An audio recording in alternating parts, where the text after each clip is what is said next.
This movie isn't about explosions or fistfights. It's about what happens when two brothers realize they're fighting the wrong enemy, and it might be each other. And that realization comes way too late. Johnny Hale lives fast, talks faster, and breaks things for a living professionally. He's a top-tier fixer who gets paid to clean up problems nobody wants traced back to them. His older brother, James Haley, is the opposite: quiet, disciplined, built like a wall, a former enforcement specialist who believes rules exist for a reason. They haven't worked together in years, not because they don't trust each other, but because they know exactly what the other is capable of. And when a routine job drags them back into the same orbit, the past doesn't knock, it kicks the door down. Johnny gets hired for what looks like a simple recovery job. Low risk, big payout, no questions asked. But halfway through, he realizes something's off. The job isn't about recovery, it's about erasing evidence tied to a larger operation. And that's when James shows up.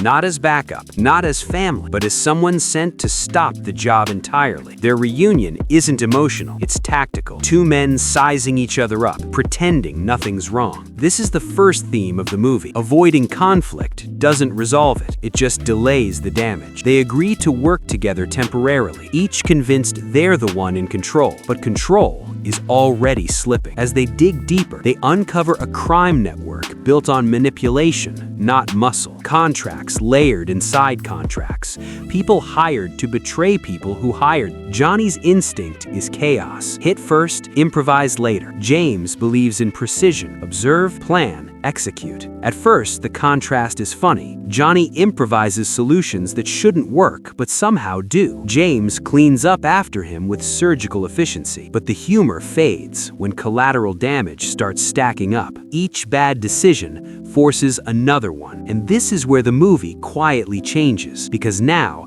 every choice costs something real. The film keeps asking one question in different ways. Are you loyal to people or loyal to principles? Johnny believes loyalty means standing by family no matter what. James believes loyalty means stopping family when they're wrong. Neither is fully right. Neither is fully wrong. And that gray area, that's where everything breaks. The brothers discover the truth. They were never meant to succeed. They were insurance.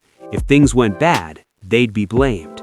If things went right, they'd be erased. Johnny wants revenge, loud, immediate, personal. James wants exposure, bring everything into the light. They argue, not yelling, worse, quiet certainty. And Johnny makes the decision that changes everything. He acts alone, and this single move turns a bad situation into a catastrophe. The final act is controlled chaos. Plans unravel, allies disappear. The enemy adapts faster than expected. Johnny realizes too late that improvisation isn't courage, it's avoidance. James realizes that rules mean nothing when no one enforces them. They finally fight, not with anger, but frustration. Two men realizing they've been protecting different versions of the same lie. And in the end, they don't win. They survive. The operation is exposed, but not cleanly. The network fractures, but doesn't disappear. Johnny loses the illusion that charm can fix consequence. James loses the belief that doing things right guarantees the right outcome. They walk away changed, but not healed. Because some damage doesn't explode, it settles. This movie isn't about action, it's about accountability. It shows how avoiding hard conversations lead to harder consequences, how loyalty without honesty becomes betrayal, and how strength isn't measured by what you can destroy, but by what you're willing to confront. Because sometimes the wrecking crew isn't the enemy outside, it's the habits you refuse to break, and those cost the most.